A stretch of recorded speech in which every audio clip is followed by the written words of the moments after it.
All right, let's dive right into this explainer and uncover the biomechanical marvel that happens inside your body every single time you jump rope. It's a movement most of us honestly haven't thought critically about since what, middle school recess? But beneath the surface of this incredibly simple exercise lies a highly sophisticated, joint protective, and totally metabolically demanding physical chain reaction. Now, what's truly fascinating here is the time frame. In just 1.2 seconds, literally the time it takes for a single standard skip, your body activates this complex, full body chain of kinetic events. You aren't just hopping up and down, right? You're executing a precise loop of loading, stabilizing, and propelling. Chronologically, a single jump actually breaks down into two distinct actions. You've got a 45% loading phase, where your feet are actively on the ground, and a 55% flight phase, where you're airborne. That split is entirely different from a normal walking gait, and it's the absolute secret to why skipping is so uniquely demanding, yet incredibly efficient. So this rapid loading and unloading triggers what biomechanists call the stretch shortening cycle. Think of it kind of like a biological slingshot. It's a mechanism that allows your muscles to actively lengthen, that's the eccentric phase, and then immediately shorten for the concentric phase.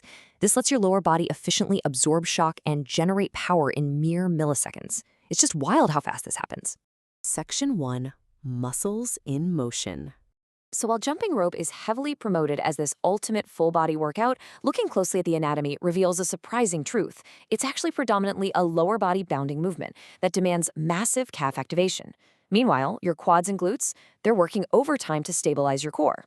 Up top, your shoulders and forearms are firing simultaneously to control the rope's rotation. I mean, your arms aren't lifting heavy resistance, but that constant tension required to maintain the angular momentum is exactly what makes your shoulders absolutely burn. Down in your lower leg, your calf muscles, specifically the gastrocnemius, contract, while the Achilles tendon acts exactly like a loaded yo-yo spring. The tendon stretches, stores up all that elastic energy, and then just snaps you back into the air. It's a brilliant, highly efficient recycling of energy that lets you bounce repeatedly without totally exhausting your leg muscles right out of the gate. But how does this muscular system adapt at really high tempos? Think about 180 revolutions per minute. That is a blistering pace where elite jumpers and athletes push this entire kinetic chain to its absolute limit. At extreme speeds like that, your body essentially locks the hip and knee joints to less than 10 degrees of motion. It literally shifts from using all the joints in your leg to relying almost entirely on the ankle. Your ankle becomes this incredibly efficient, stiffened shock absorber. This joint locking strategy is exactly why skipping is unparalleled for developing explosive ankle power and agility. Section 2. Skipping versus running. The fundamental difference here is the gait. While running relies on an alternating cyclical launch and absorb gait from one leg to the other, which often involves a pretty heavy rear foot strike, skipping relies on an entirely different biomechanical pathway. It's a continuous two-footed bounding motion with a very soft forefoot landing. Now, to truly understand which movement is harder on your joints, we have to define and measure ground reaction force, or GRF. Simply put, every time your foot hits the floor hits back. And the magnitude of that force directly dictates the wear and tear on your skeletal system. The comparison here is genuinely staggering, and it completely flips the common misconception that jumping rope is terrible for your knees. Skipping actually generates a 15% lower vertical ground reaction force than running. Even more impressive, it creates 32% less loading on your knees and a massive 43% less loading on your hips. That is huge. So what you should really take away from this is the joint protective power of skipping. Because skipping utilizes a soft forefoot landing, your foot acts as a natural shock absorber. This spares your knees from the massive peak forces commonly seen in runners, reducing the force on your patella, your kneecap, by nearly half. If you want high-intensity cardio that actually respects your joints, skipping is clearly the winner. Section 3. Building bones and fitness. If your goal is metabolic efficiency, there's an incredible takeaway here. Because skipping demands greater postural control, core stabilization, and continuous upper body tension just to swing the rope, it actually burns 30% more calories than running.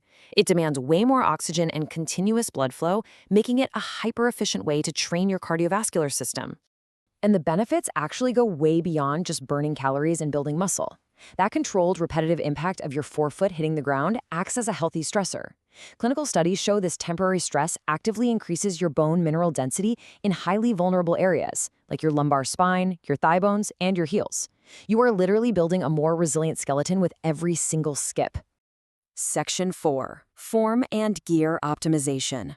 Form is everything. The absolute biggest mistake beginners make is swinging the rope with their entire arms.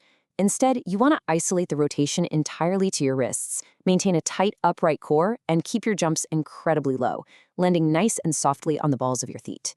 Essentially, let the tool do the work. Your body just needs to provide the rhythm. And honestly, that rhythm is pretty much impossible if your gear is wrong. Getting a custom rope length based on your specific jumping style is the step-by-step secret to avoiding trips. A general fitness rope should clear your head by about 10 to 18 inches. But if you want to hit those extreme 180 RPM speeds we talked about earlier, your rope needs to be incredibly tight, only clearing your head by 4 to 8 inches. What's truly fascinating is that jumping rope is a self-limiting exercise. Unlike a squat or a run where you can just push through with terrible form and slowly destroy your joints over a mile, the jump rope utilizes a brilliant adjust or fail mechanism. The rope literally protects you from poor form by forcing you to correct your mechanics on the spot, or it will immediately whip your shins and trip you up. It essentially enforces biomechanical honesty. So, bringing this all together, knowing everything we've just learned about this incredible kinetic chain, the significantly lower joint impact, the massive calorie burn, and that built-in form correction, are you ready to rethink your cardio routine and pick up a rope? It might just be the smartest 1.2-second investment you can make for your body today.